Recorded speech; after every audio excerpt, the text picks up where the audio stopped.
بسم الله الرحمن الرحيم marka hore ilaahay baa mahadle marka xigtana waxaan maanta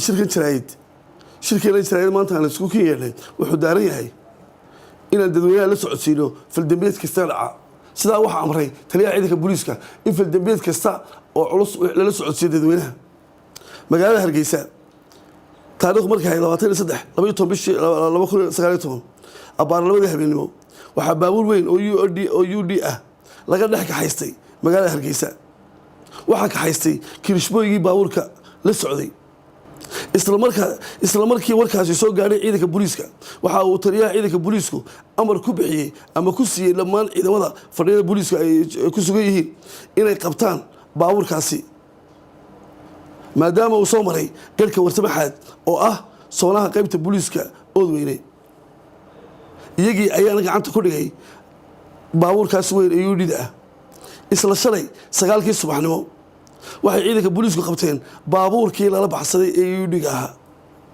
waxaana ku qabteen dooxa gawaanle oo 30 kiiloomitir xagga waqooyi ka xiga Oodweyne isagoo bad qaba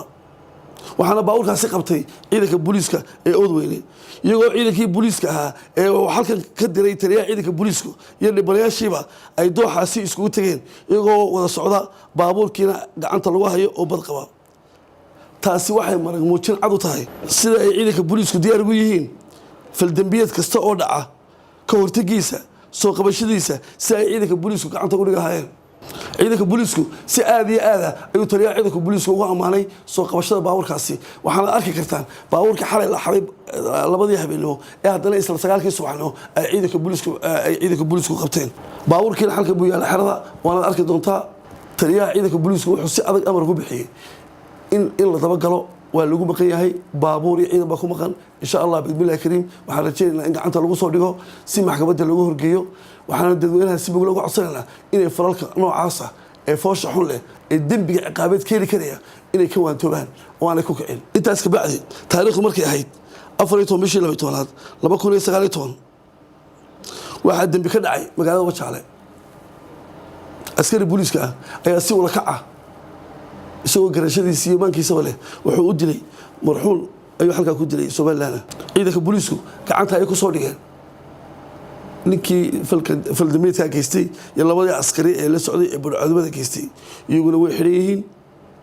waxaana markiiba loo gudbiyay xabsiga dhexe Hargeysa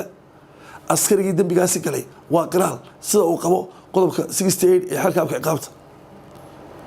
waxaana kiiskoodii loo gudbiyay maxkamadda iyo xeelaaninta awoodda dawladda si degdeg ah ayaana loo horkeeni doonaa ciidansadii falkaasi geystay oo maxkamadda lagu horgeeyo iyadoo lagu qaado dawladda dambiga uu geystay markii dilku dhacay ka bacdi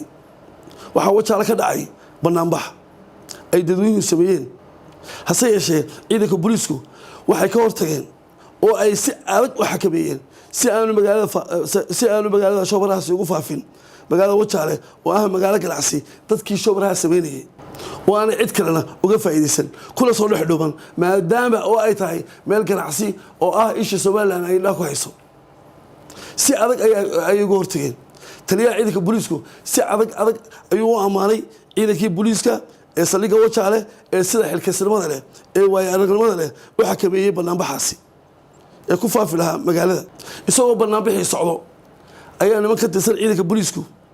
waxay farasaan ku sameeyeen qof dumar ah oo ka mid ahayd kuwii banaanbaxa sameeyay iyadoo baraha bulshadana si khaldan loogu faafiyay falkaasi taliyaha ciidanka booliisku wuxuu markiiba amar ku bixiyay in la soo qabto ciidankii farasaaray islaantaasi waana la soo qabtay way xidhan yihiin waxaana la horgeyn doonaa maxkamadda iyo xeelaaninta awoodda u leh qaadista dembigaasi taliyaha ciidanka booliisku mar kasta oo khudbad jeedinaya ama uu ciidanka la hadlayo hadday noqoto af iyo hadday noqoto qoraal wuxuu ciidanka booliisku ku booriyaa inay ilaaliyaan xuquuqaha dastuuriga ah ee ay muwaadiniintu leeyihiin sida ay qabaan qodobada 25 26 27 ee dastuurka Jamhuuriyadda Soomaaliland taliyaha ciidanka booliisku wuxuu si mug leh u amaanayaa dadweynaha reer Soomaaliland ee xalaasha ah ee sida xilkasnimada leh ee wanaagsan oo la shaqeeya ciidanka booliiska ilaahay casawajilaha ayna dad islaam ay naga dhigay iyo mahadle waxaana biliiska dawladda Soomaaliland iyo biliiskeeda baan ugu mahadnaqaynaa sidii diiranayd ee ay uga hawl galeen gaadhiga soo qabashadiisa intaanaan halleeya gaadhin ba waxayba gacanta lagu dhigay si mucjisaaba loo qabtay waddanka oo dhanna biliisku isku xidhay aad iyo aad baanan uga mahadnaqaynaa waana mahadsan yihiin si sharaf lana way soo qabteen hawlgalkooduna mid cajaa'ib leh oo la yaab leh buu ahaa gaadhiga waxa lala baxay 3 habeenimo 7diina biliisku gacanta ayay ku hayeen ayagoo ku hareeraysan markiiba si degdeg ah u qabteen